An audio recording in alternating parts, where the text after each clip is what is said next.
And I had you work a little bit through the online platform on Tuesday, and we kind of did like a hybrid of online and paper. Try to like get you ready for yesterday. I prefer doing notes on paper as opposed to online. I think it's great that there's a lot of good online stuff, but I don't know. I feel like people in general, not just teenagers, everybody already gets plenty of screen time. Why would we introduce more screen time? So, so like that philosophically, I'm like, why would I want to add to that? If you seek it out after school and you use it to like enrich your learning for it, great. That's why I use Google Classroom. But like, while we're here, paper is great. Like, there's nothing wrong with using paper and pencil. So, that's what we'll continue to do. So we finished up the first couple of pages, I think, first 2.5 or 3 pages of these notes. I'm going to walk us back through what we did just to remind everybody. And then we're going to get into some kind of shortcuts, actually, based on what we did on Tuesday. Because if you found the stuff we were doing on Tuesday to be a little clunky and cumbersome with all the calculations and stuff, there are quicker ways to do what we were doing.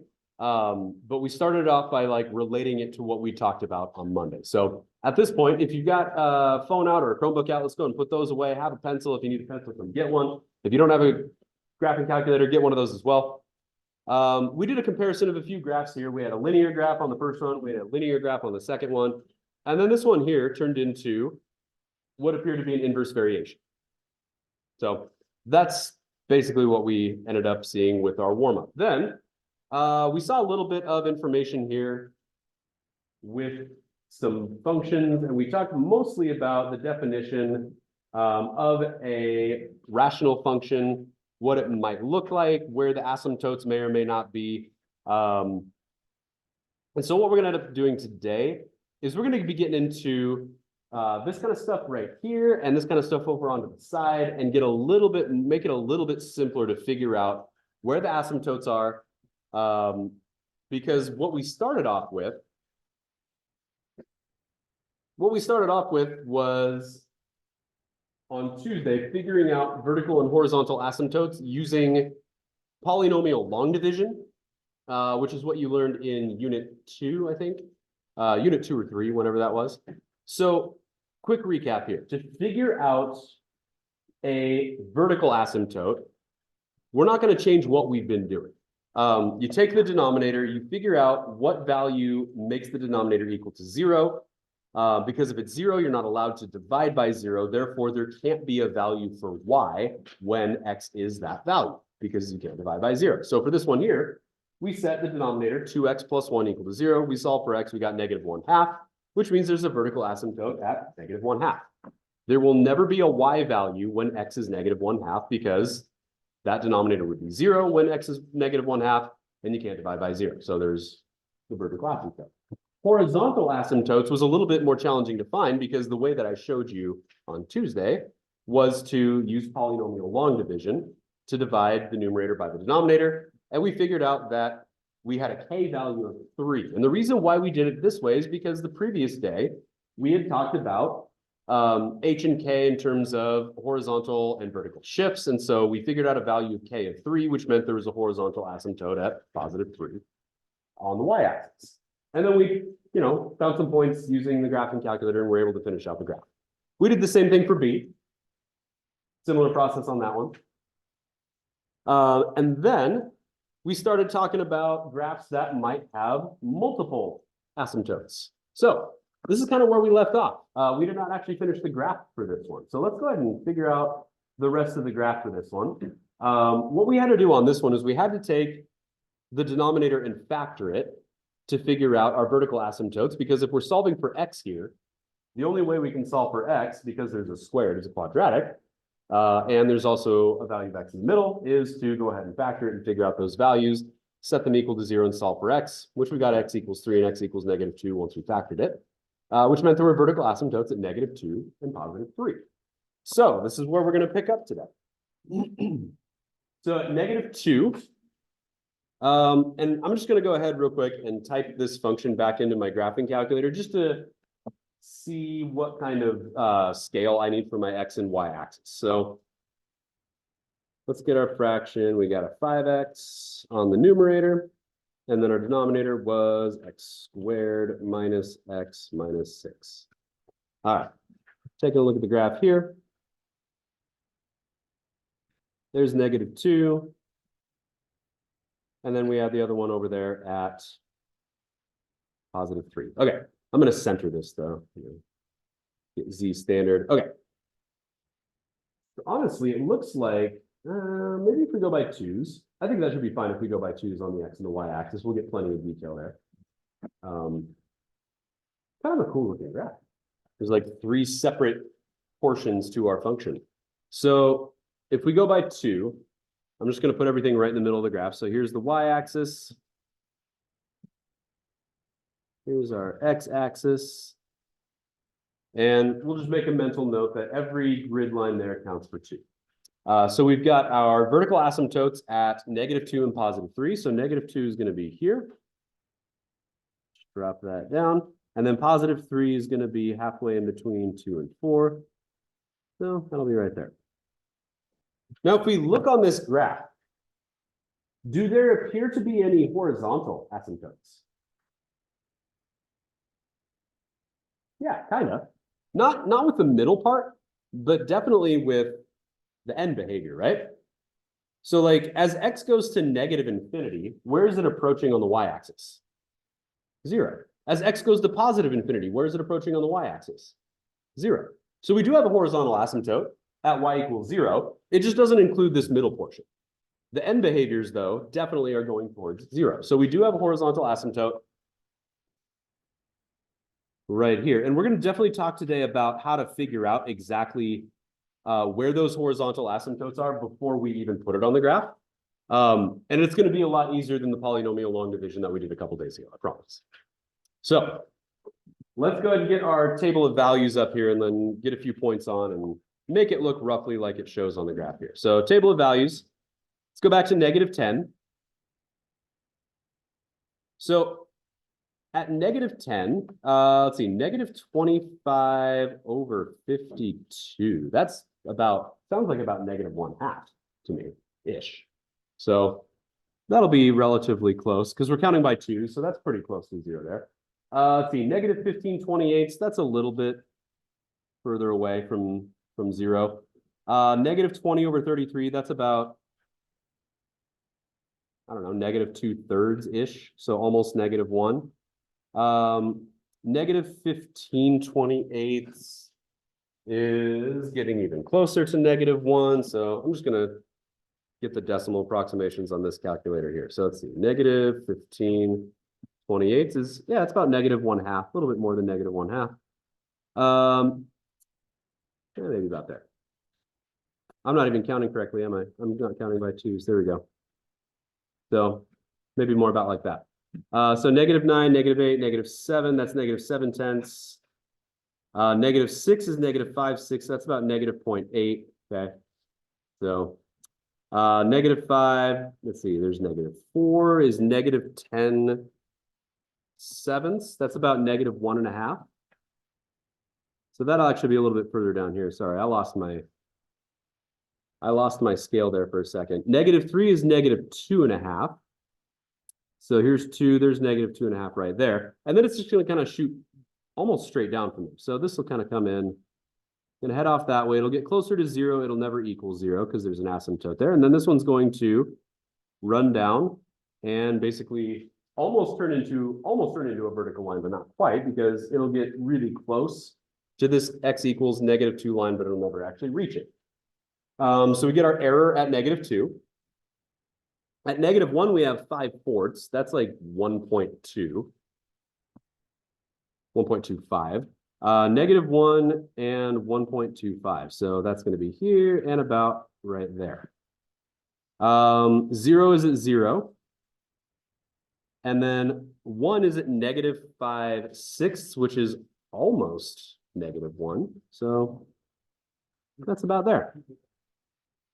At 2, we're at -5/2, which is -2.5, which is about right here. So we can get a little bit of a shape to this. And so we can kind of see it's going to kind of curve through here and then end up going back up about like that. And then it's going to curve back down this way and keep going like that. That's the middle section. And the section on the right, let's see, we'll keep going here. 3 now. 4, 10/3. That's about 3.3. So at 4, we go over to 4, and then we go up to about 3.3. Here's 1, 2, 3.3 is about here-ish. 5, let's see, I'll just skip to 6. 6 is at 1.25. That's about there. I'll skip 7, we'll go to 8. 8 is 4/5, which is about 0.8. And then 2 more to 10 is about 1/2. So it's going to come down. And it'll look about like that. We use our table of values along with what the graph looks like to get a relatively accurate version of our graph. Well, yeah, that looks pretty good. It's not going to look exactly the same because the left-right scale of this graph, those numbers are not consistent with these ones here. So if we wanted to make it look a little bit nicer on our calculator in terms of what we have on our graph, you'd actually select number 5, z squared. And that'll get it to look pretty much the same as what we have on our graph here. So that one definitely looks, yeah, that's a lot closer to the shape of our graph. All right, because that means that the distance in between every space is the same both horizontally and vertically, which is what we have on our paper. Cool. All right.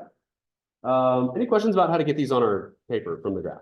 Everybody okay with that? Type it in, go to your table of values, basically. All right, flip it over. Let's keep going. We got one more of these types of functions before we move on to the next thing we're going to be talking about. So this part here, this one's nice because it's already factored. So figuring out our vertical asymptotes on this one is not going to be bad at all. Basically, what value of x makes that 0? 5. What about this one? -1. How about that one? -3. Okay. So we got vertical asymptotes. We got x equals, let's start with the negative ones. -3, -1. I'll just use set notation here, and 5. So those are our vertical asymptotes, -3, -1, and 5. Cool. So I'm going to suggest again, though, let's go ahead and get our graph. Type in our function, see if we need to make any adjustments to the scale between the points, between the lines on our grid here. So 7 minus x over, let's see, x minus 5 multiplied by x plus 1 multiplied by x plus 3. Take a look at that graph. Let's see, there's our -3, there's our -1, and then we're about to see our +5. Ooh, that's a weird one. Doesn't quite look like an asymptote at 5, does it?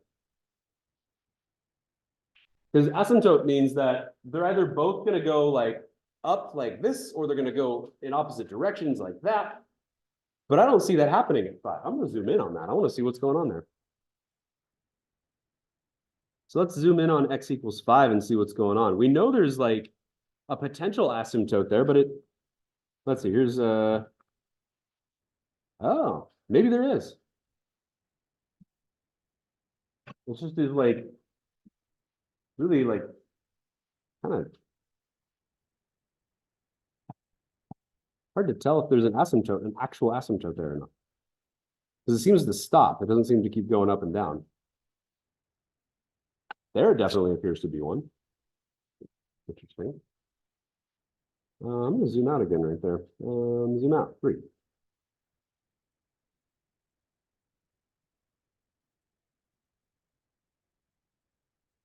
That's odd. Tell you what, let's do something real quick. Let's type in I'm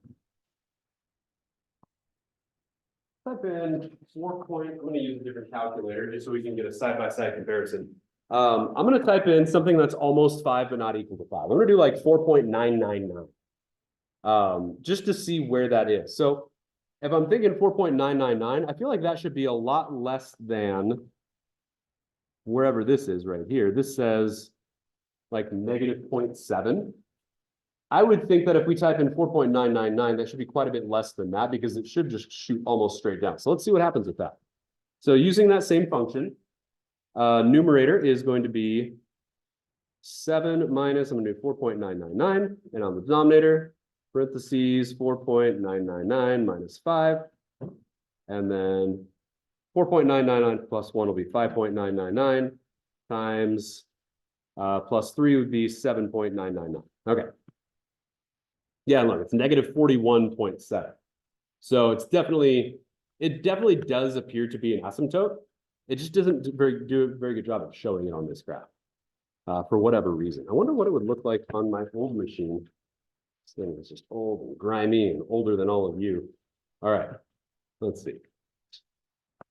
This one's a little bit more fiddly to type stuff in as well. So let's see, we'll do that and then 7 minus x divided by x minus 5, x plus 1, x plus 3,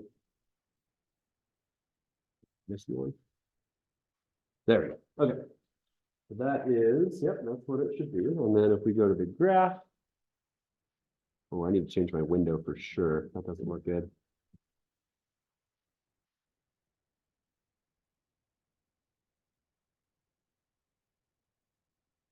No. Zoom, there we go. Zoom, we'll go zoom squared, z squared, just like we had. Okay.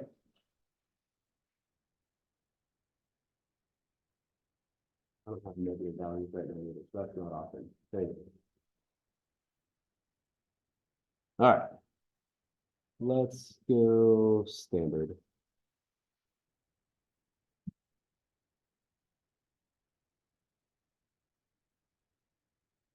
Ah, there it is. You see it? It actually shows it on this one, which is nice. So here's the asymptote at 5. So there definitely is one. This one does a better job of actually drawing the like almost vertical line from this one. This one kind of cut off. So we've got visual confirmation now that we've got 3 different vertical asymptotes. Okay. By the way, you can also kind of verify it like what we did on the calculator. If the graph itself doesn't look like it's an asymptote, you can always plug in values that are really, really, really close to where you think the asymptote is going to be. And just use a lot of decimals.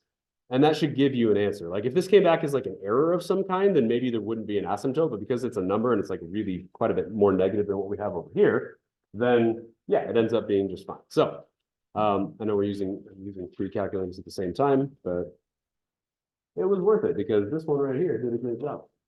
Okay. By the way, I think Desmos would also do a really good job of showing the actual asymptote as well. So we do have 3 vertical asymptotes. So we've got -3, and then taking a look at this here,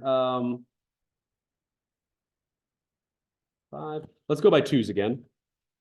We're gonna need that space. So here's x. No, that's y actually. There's y. Here comes x. We'll go by 2s. So we're at -3, which is here. We are at -1, which is here. It's a very small graph. We're going to be pretty cramped with our points. And then +5, 2, 4, 5 is here.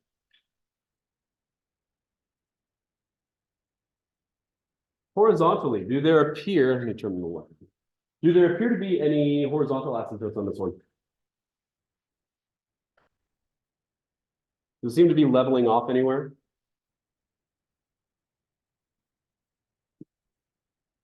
I think I see one at 0. With this right here, and then this one right here. Those appear to be. But then this one actually shoots back down. So that one there curves back down. But there does appear to be a horizontal asymptote on this side. Oh, and over here too, because it comes down into the back. So yeah, definitely a horizontal asymptote at 0.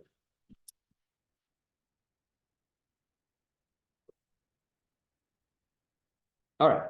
So back to our table of values. I'm actually going to check the table on this one because this table might do a better job. Yeah, this one actually uses decimals. Let's use this one instead. So we'll head back to -10. And we're at -0.018. So that's basically 0 at -10. And then basically 0 at -8 as well. I'm going to go by 2s for now. -6 is also basically 0. -5 is 0.15, -4 is -0.4. And then -3 is going to be undefined. So basically we're looking at almost it's a very sharp angle that it ends up going down at. And if we look at this graph here, you can see it is a pretty sharp angle. Let's see, -2 is 1.28. So -2 is here, 1.28 is about, I don't know, right there-ish. And then there's also nothing at -1 either. So you can see here, this is going to be a bit of a challenge to be able to get on our graphs and have it look nice, but it's going to be sort of a parabola-ish shape coming in about like that.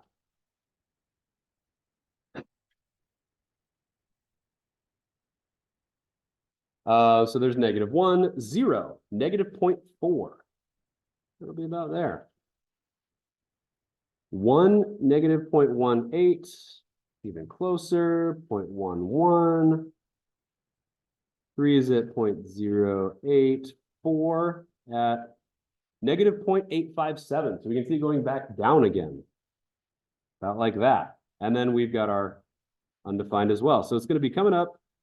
And it's like, it's a really odd shape right here because it kind of levels off almost, but then all of a sudden it shoots way back down. Like that. Really funky looking graph. And then we get to 6 and we're at 0.15 at 6. So that's almost 0. And then these ones are also good basically to be, let's see, 7. Oh, that's weird. Oh, it does go past 0. Interesting. Is that true?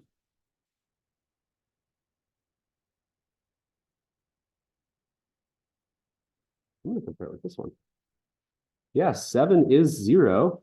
And then 8 goes past 0 by just a little bit, and 9 and 10 as well. So that's interesting. I wonder where that asymptote is going. Because it goes negative.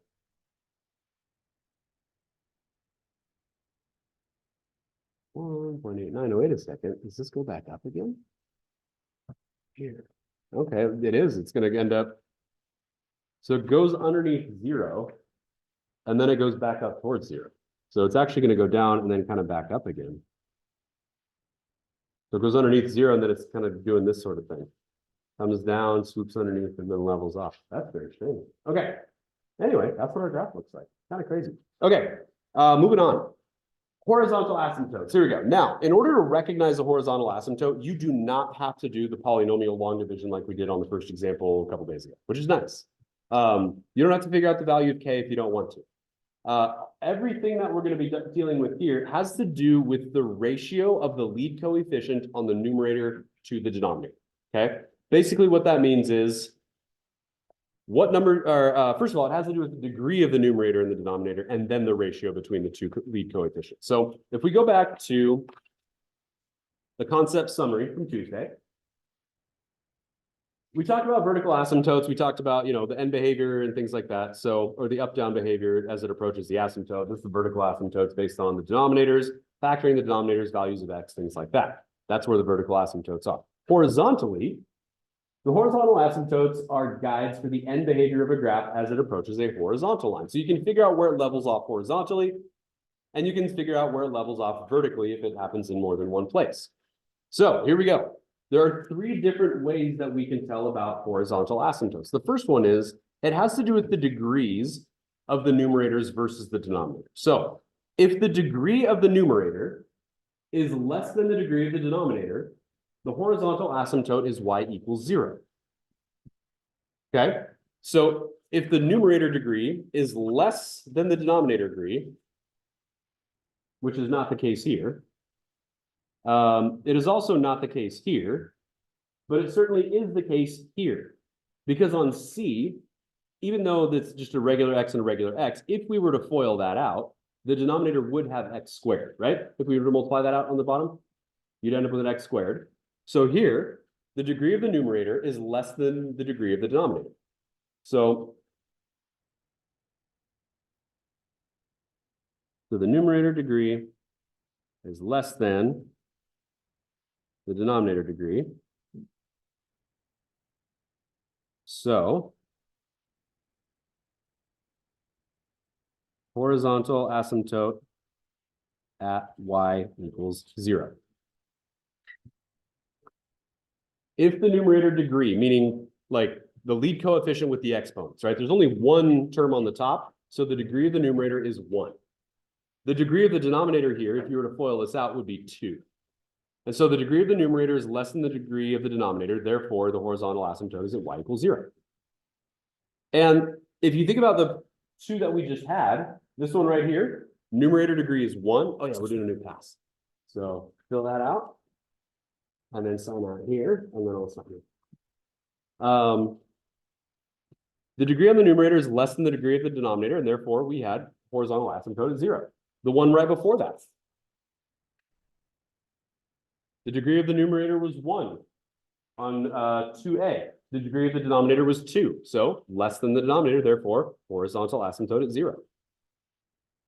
So if that's the case, you will have a horizontal asymptote, and it will be at 0. That is the first thing that it said in that little chart. If we go back to the concept summary again, so we don't end up having to do our polynomial long division, which is pretty convenient. Even easier is if there isn't a horizontal asymptote, and you can figure that out pretty quickly as well. Collect that into that. Even easier is this next one. If the degree of the numerator is greater than the degree of the denominator, there is no horizontal asymptote. So which of the remaining ones has a degree greater on the numerator than the denominator, A or B? What's the degree of the numerator here? It's 2. The exponent here.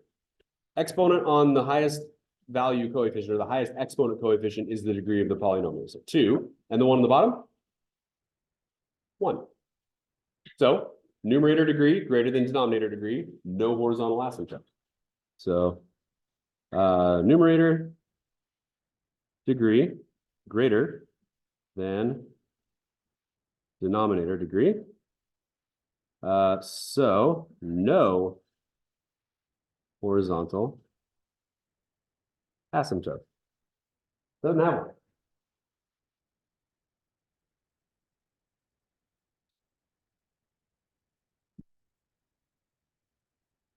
So all you have to do is figure out what the degree is. If that was a cube, the degree would be 3. If that was a 5th power, the degree would be 5 of that particular polynomial. And then you can do the same thing with the denominator as well. Quick question for you. What's the degree of the denominator from part B of the problem we just did? Well, there's one here, there's another one here, and there's another one here. If we were to multiply it all out, 3, exactly. So the degree of the denominator here is 3 because there's 3 different x's that are going to end up being multiplied together to make x to the 3rd power. So the denominator degree is 3, which is greater than the numerator degree, which means horizontal asymptote at y equals 0. All right, now the last type that you could run into is what if the degrees are the same? So right here, if the degree of the numerator is equal to the degree of the denominator, set y equal to the ratio of the leading coefficients. The graph of this line is the horizontal asymptote. That's a very confusing way of saying, take the number that is next to the term with the highest degree and just write a fraction out of those numbers. So, show you what I mean by that on this one. So let's see. Degrees are equal.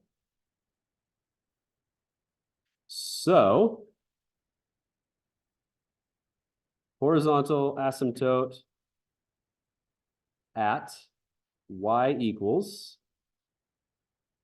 1/3. And you can tell just by looking at it, because what's the coefficient with the lead term here? What number would go with x squared here? 1. What number is with x squared down here?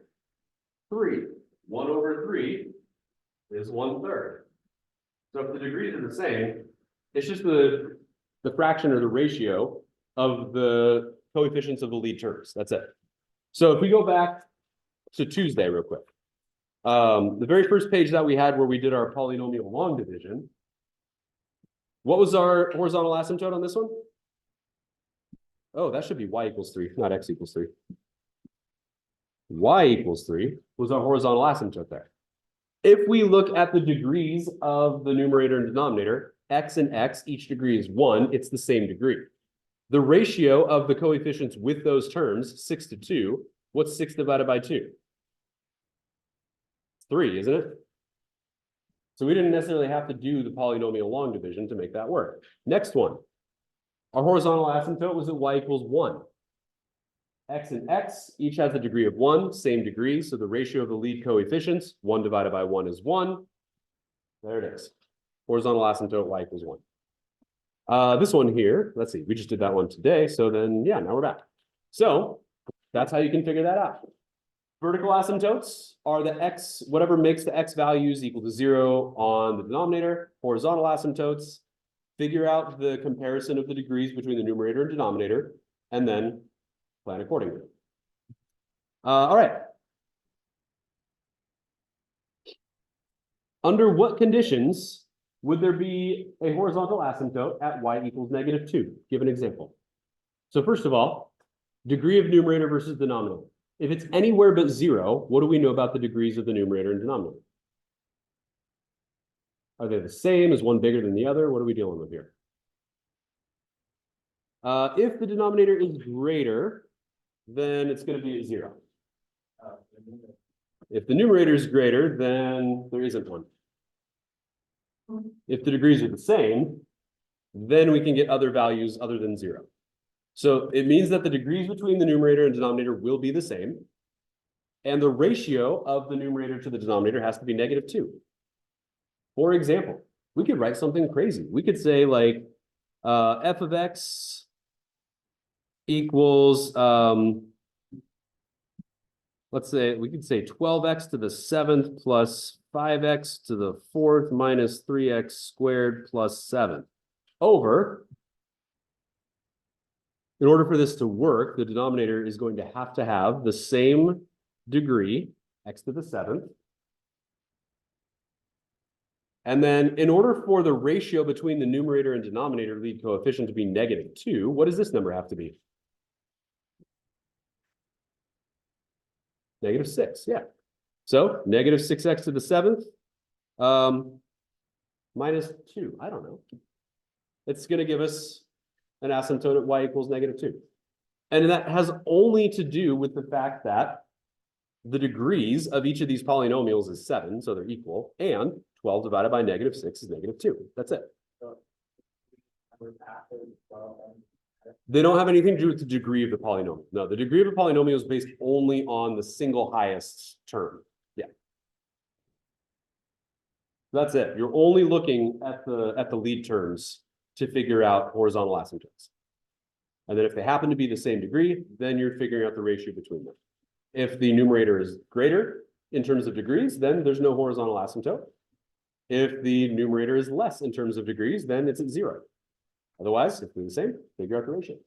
So mathematically, it's pretty simple. It's going to be remembering that that is what you need to do. That'll be the hard part. Okay, let's keep going here. We're going to be graphing each of these functions here. So now that we have more information, let's go ahead and talk about some information here. Where do we have a vertical asymptote on this next one? -8, good. Vertical asymptote, because that makes the denominator equal to 0. So that'll be x equals -8. How about a horizontal asymptote? At y equals 4, good. The degrees between the numerator and the denominator are the same. Lead coefficient 4, lead coefficient 1, 4 divided by 1 is 4, so y equals 4. When you are graphing rational functions, that's the first thing you should figure out. Where are the asymptotes at? Because if you can do that, you've got a general idea about where things are going to be kind of like curling off and leveling out and doing all that kind of stuff. So let's just keep going by 2s. I don't want to put this on the calculator yet. I'd rather go ahead and just give ourselves a little bit of mystery to what's happening here. Okay. So horizontal asymptote at y equals 4, vertical asymptote at x equals -8. So x equals -8 is way over here. I maybe shouldn't have put my xy in the middle, but we'll see if that's a problem in just a second.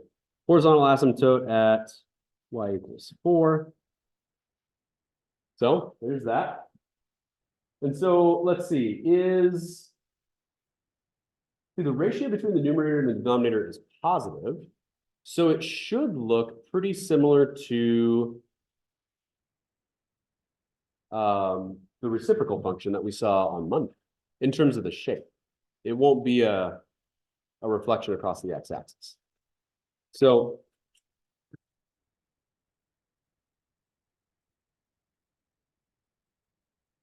let's see what happens. Let's type it in. So math, fraction, 4x minus 3.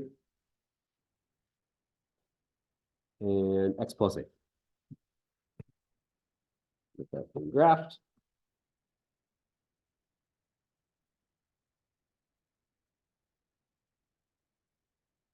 Oh, interesting.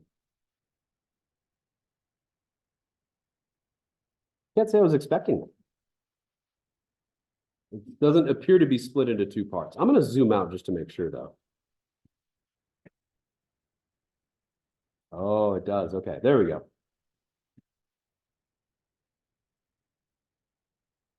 So let's see. I'm going to set my window. I'm going to set a same window here. -10, x max, +10, scale 1, -10, +10, scale 1. Go back to the graph here. Oh. That's odd. We're only seeing that little bit of it. I'm going to go to the, let's see, figure out our table here. Go back to -10. Because at -8, we should have an error. Yep, 9 and 10. Okay. So, oh, that's why it's not even visible. It's too high. So we know there's a part over here somewhere. I guess we should have graphed it first to figure out what our scale should have been. So that's all right. So we go to -7, we're at -31. That's not going to work for us there. -6 is at negative. No, that doesn't work either. -19/4. That should work. That's almost -5. So at -4, actually -23/3 maybe is, yeah. Yeah, that's a little bit more than -8. So we'll start at -5. So here's 2, 4, -5, and that'll be a little bit past -8 right about there. And then -4 is at -19/4. So that's roughly -5. So -4, 2, 4, -5, that right there. -3 is at -3, which is here. -2 is at -11/6. That's right around -2. Not quite -2, a little bit above. -1 is -1, that's here. 0 is at -3/8, which is almost -1/2, so that's about there. And then we're at +1, +1/9, so we're going above the y-axis a little bit, and then 1/2. At 2, 3 is 9/11. So almost 1 at 3.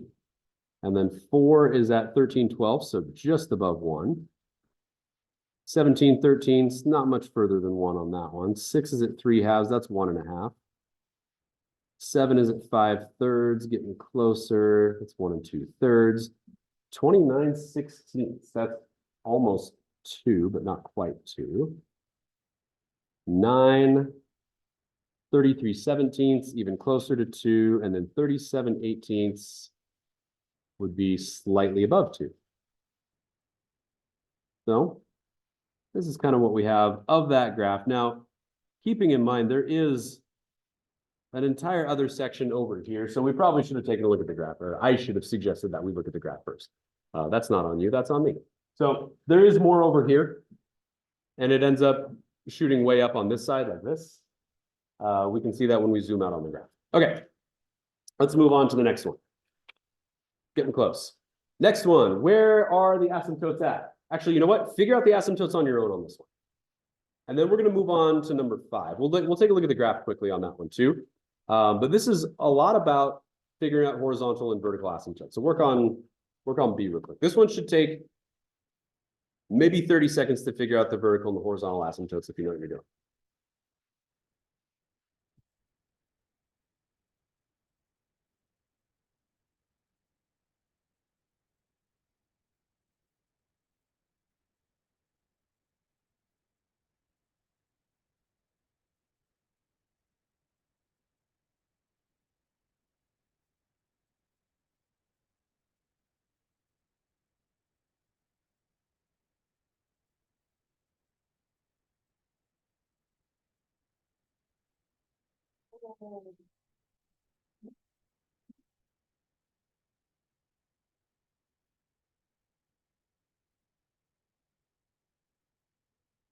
This one should be fine counting by twos and putting the X and Y axes in the middle. And I'll give you a hint with the graph as to where the asymptotes should end up being.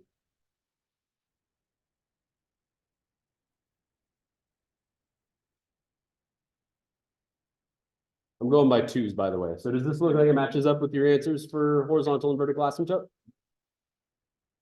+1 for the X for the vertical, +3 for the Y horizontal asymptote. Y equals 3, vertical asymptote, Y or X equals 1. Cool. All right. Now for the graph. Oh, one of these. There you go. For the graph, this one looks a lot nicer than the last one. So I'll just go to the table real quick. And going all the way back to -10.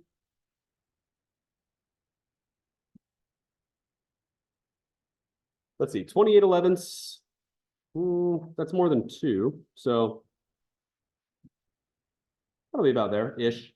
5/2 is 2.5. That's about there. Oh, that's for -9 though. -8, a little bit closer.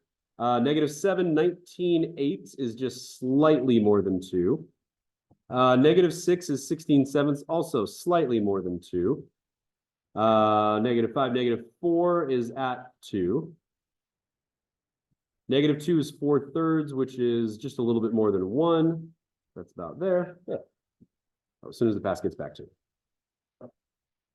All right, -1 is at 1/2. 0 is at -2, which is here. All right. So here's the left side curling down. And it's going to go down about like that. And then the right side, let's see, we'll pick up at 2/8. So here's 2 up to 8. 3 is at 11/2, so that's 6.5. About there. 4 is at 14/3. Let's see. Just almost 5.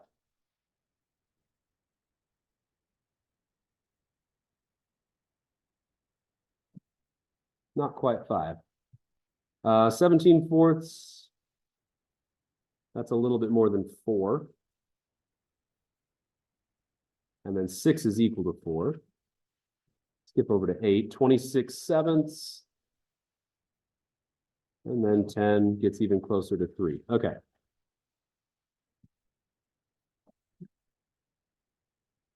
There we go. That looks a lot better than the last one because the scale was way off. Okay. Now for the next one, I need to give you a formula in order for you to be able to do this one. So let me get that formula real quick. We'll write it down in the margin, and then we'll talk about what's going on. So there we go. Let's see.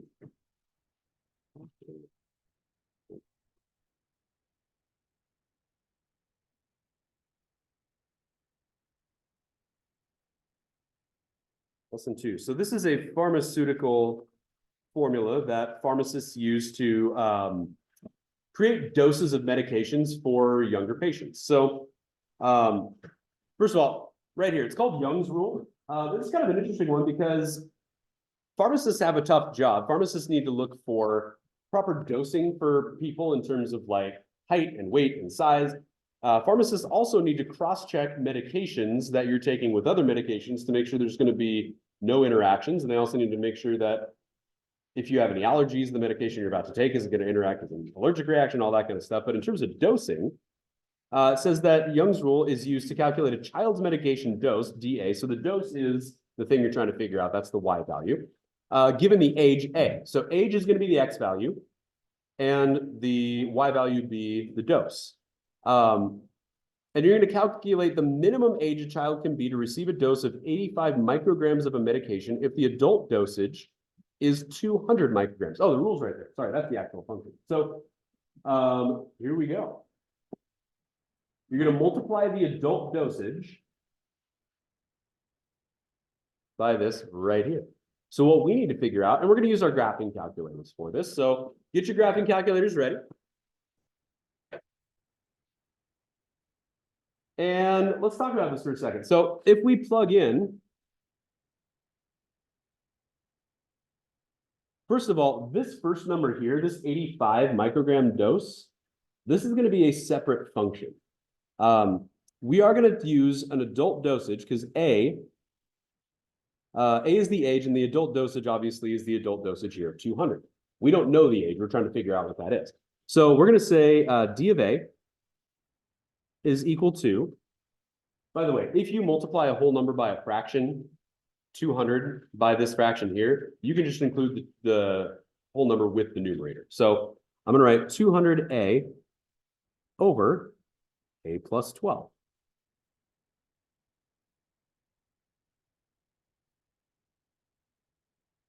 So that's our function right there. And so what we need to do is figure out where this particular dosage here, 85 micrograms, is going to intersect with this particular function here. That's going to give us an idea about where we can actually deal with this. So back up here for a second, and what is that microdose question? There it is, or microgram. Okay, let's go ahead and type these in here. So first of all, the dose, is the dose an X or a Y value? Dose is a Y value. So one of our functions is just going to be Y equals 85. That's going to be a horizontal line at Y equals 85, because the other one is going to curve up through it, and that's going to talk about the age in relation to how much the dose can be. And that's this function here. So we're going to type this one in, and we're going to look at 200x over x plus 12. Now, we're definitely going to need to adjust the value of our window in order to make this work. So first of all, you can't be younger than 0 years old. So on the x-axis, and by the way, the 85 is going to be a point that we're going to need to talk about as well on the y-axis. So I would recommend on the x-axis, go from like 0 to 17 on the x-axis. So click window. X minimum 0, X maximum 17. Let's go by 2s for the scale. And then Y minimum 0, because that's the lowest dose you can have. The 85 microgram is going to be the minimum threshold. So we need to be able to see quite a bit more numbers above 85. So let's just say, I don't know, 125. And let's scale that by 5s. And that will give us a nice view. So there's our 85, that's the dosage. And then here comes the function right there. And as soon as you get right there on the x-axis, that where it crosses is the age, the youngest you can be. Because if you're younger, then the dose is too high for the age. Does that make sense? Anything under that blue line means that you're too young to take that high of a dose. Once you get to that blue line and above it, that means you're old enough to be able to, have that amount of dosage of that particular medication. So what we need to do here is figure out the point of intersection and then say that you have to be at least this old in order to get that amount of dose. So you can actually calculate that right on here. So if you click the second button and then trace, it'll take you to a calculation menu. And we're looking for the point of intersection. So go to option 5, intersect. And the first curve, it's going to say question mark, first curve, and this is the blue one, and that's fine, hit enter. And then second curve, question mark, and it'll show the red one, and that's fine, you hit enter. And then guess, sure, you can guess, and then it'll put the point right exactly where that is. And so it says Y equals 85, that's what we want, and the age is right here. So to the nearest 10th of a year, how old do you have to be?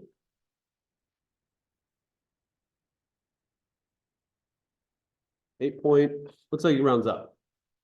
So 8.9, yeah? Okay, so let's see, what does it say? Minimum age. So minimum age is 8.9 years.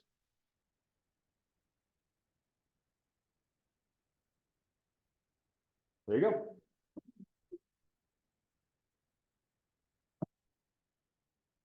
All right, another question down here. This one should be pretty quick.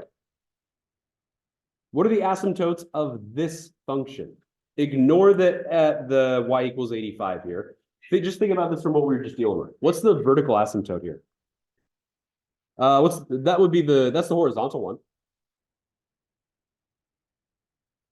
So the horizontal asymptote is y equals 200. And that's because the degrees are the same on the numerator and the denominator, and the ratio between the two lead coefficients is 200 to 1, so that's just 200. What about the x vertical asymptote? Yeah, x equals negative 12. Cool. All right, we got one more question. So on the back here, identify the asymptotes and sketch the graph. Cool. Oh, this one's got a lot going on, huh? I think it's going to be easier to figure out the horizontal asymptote first. Because to figure out the vertical asymptote, we're going to have to do a little bit of factoring. So horizontal asymptote, where's it going to be? 1/2. Good. Y equals 1/2. The vertical asymptote, we have to factor the denominator in order to do that. So I'm just going to rewrite g of x equals x squared minus 5x plus 6 over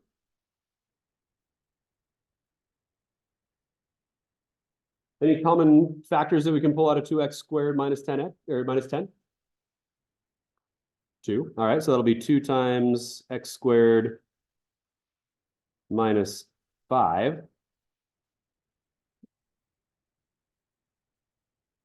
So then if we're going to solve the set of parentheses for when x equals 0, or for when y equals 0, we're going to need to write x squared minus 5 equals 0. And then we have to use the square root method for solving. We have to add 5 to both sides. So then x squared equals 5. And then what is x going to equal? Positive or negative square root of 5. Good. So those are the vertical asymptotes. There's 2 of them.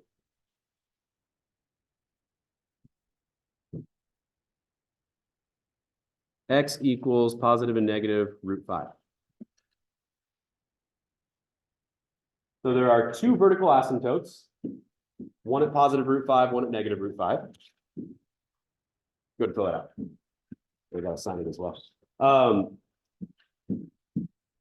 Positive root 5, negative root 5, those are the vertical ones. And let's see.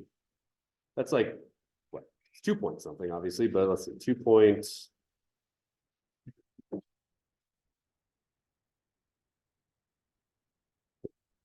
Let's see, root 5 is about 2.23. So I'm going to look at what this graph looks like. Hopefully we can go by ones on our scale, because if not, it's going to get kind of ugly probably, but we'll see. X squared minus 5x plus 6 over 2x squared minus 10. We'll graph that. Can we go by ones? It looks like maybe. Ooh, look at that. That's interesting.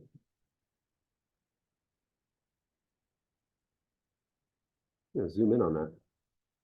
That's a really odd thing. That's almost like a 90-degree angle when it shoots up at that positive square root of 5. There it goes. Yeah, look at that. Wow. Huh. Let's go by 2s. It's not going to be perfect, but let's count by 2s. I don't think going by 1s is going to give us quite enough in terms of the values we're going to need to give ourselves enough room. So we go by 2s.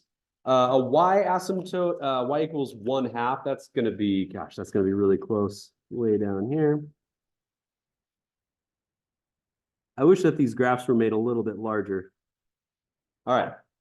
And then what did we say? 2.3-ish, positive and negative 2.3 for the vertical ones. So that'll be about here. For negative 2.3, and then positive 2.3 will be right about here.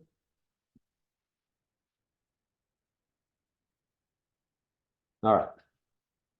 That's kind of what we got going on. In the table of values, I'm going to head on back to negative 10. All right, 78/95. Let me use my other calculator for this. So 78 divided by 95, that's about 0.82. So almost 1. That's about here. -8, 55, 59ths.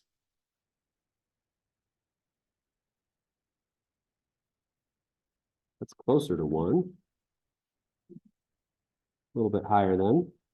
-7, 36 over 31, a little bit higher still. That's more than 1, actually. So it's 45, 44. So that's going to go up a little bit. -4, 21 11ths. So getting a little bit higher.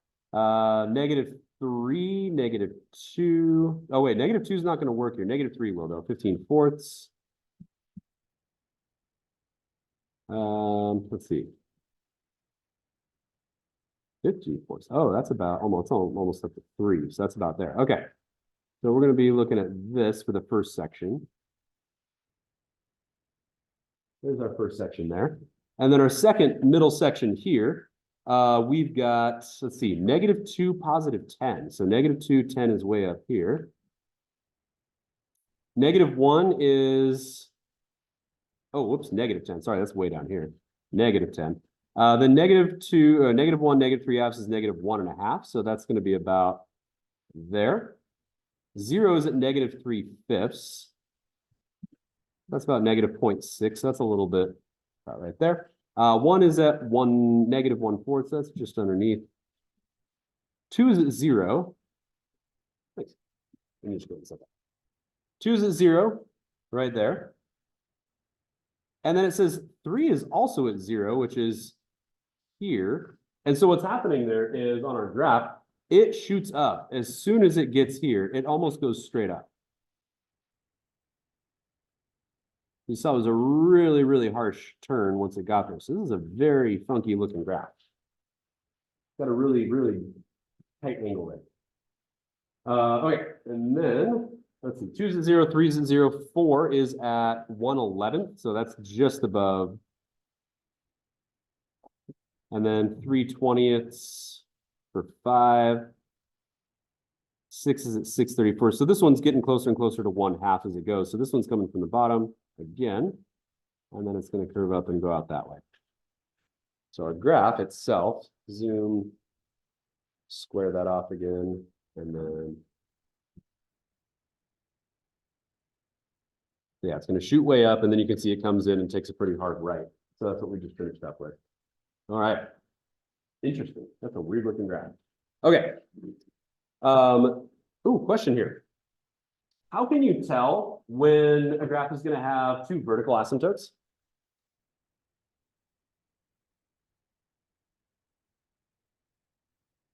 What's that? It has more, vertical asymptotes are just about the denominator.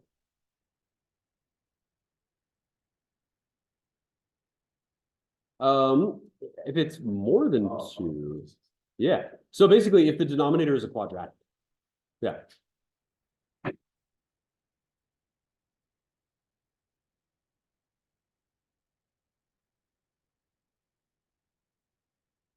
Or if the denominator has a degree of 2 or something to that effect. Okay, if you need the assignment, come on up. If you have the assignment, great, get working on that. We got 10 more minutes today. So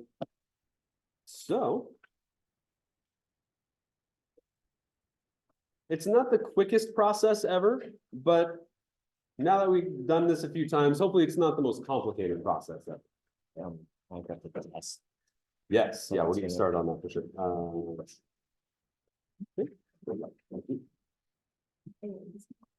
And then I think, I stapled these backwards. I think the assignment, I think, is just all of these. It's 9 through 36.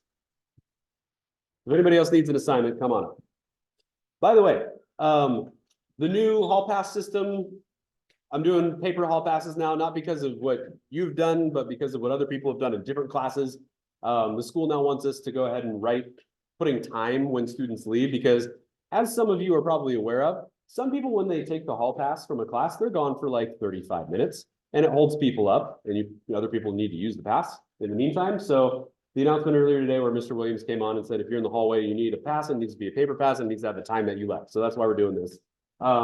But also, I'm having a little bit of fun with it. I'm just gonna fill that bulletin board with hall passes. So here's by the way, that's third and fourth period, just third and fourth period today. So the other thing I'm gonna do is, if you go to the Notes app on your phone, you can guess when that's gonna be full. So tell me what day you think it's gonna happen or what period of the day you think it's gonna happen. The person in this class who gets closest to guessing correctly is gonna win a prize of some kind. So kind of gamifying the hall pass situation.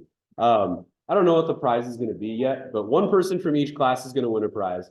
This is 2 periods of the first day. I am not gonna cover the schedule either.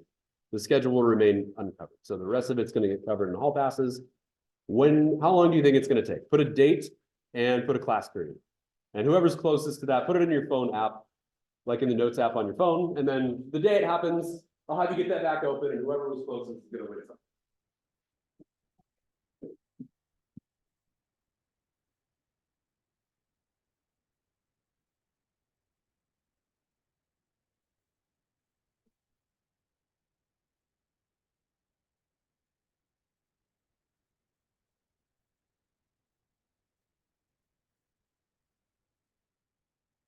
Maybe I'll pick up a dozen donuts that morning and then each winner gets 3 donuts. Unfortunately, that means for this class, you get whatever 3 donuts are left. Maybe I'll just get 12 of the same. That way nobody gets to choose. Or you can win and then tell me the 3 types of donuts you want. How about that? And then I'll do it the next. Okay, that makes sense. And if you don't like donuts, tell me something different. Yes. The day and the class period. Yeah, and whoever gets close wins. 3 days. That's sweet. That is 3 periods. Yes. I started 3rd period today. Yeah. So that's less than a full day.